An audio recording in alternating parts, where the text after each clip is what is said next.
આગળ વાત કરીએ તો છોટાઉદેપુર જિલ્લાની નસવાડી તાલુકાના લીંડા ગામે સિંચાઈ વિભાગે તળાવ બનાવેલું છે। આ તળાવમાંથી 5 ગામોને સિંચાઈ માટેનું પાણી મળતું હતું, પરંતુ તળાવનું રિપેરિંગ કામગીરી ધીમી ગતિએ થતા ખેડૂતો સિંચાઈના પાણીથી વંચિત રહ્યા છે। 1 કરોડ 22 લાખ રૂપિયાના સરકાર દ્વારા તળાવના રિનોવેશન માટે ફાળવવામાં આવ્યા છે, ત્યારે 10 માસથી તળાવની કામગીરી ચાલી રહી છે। તેમાં ફક્ત 67 લાખનો ખર્ચ કરવામાં આવ્યો છે। તો તળાવની રિપેરિંગની કામગીરી ધીમી ગતિએ ચાલતા ખેડૂતોને મુશ્કેલીનો સામનો કરવો પડી રહ્યો છે।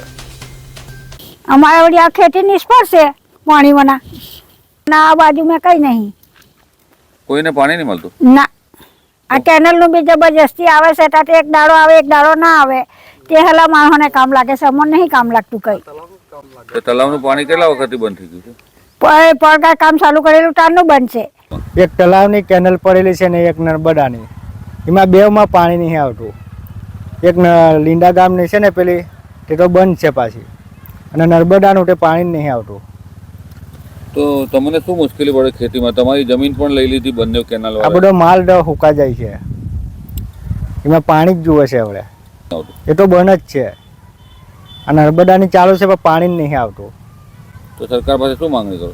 પાણી જ જુએ ને આમાં, તો દુઃખ તો થાય ને આમાં માલ તો ઘણો હુકા જાય છે। આમાં ખેતીમાં બહુ નુકસાની છે, કશું પાક જ નહીં, એટલે પાકતો જ નહીં, પાણી વગર શું પાકે સાહેબ?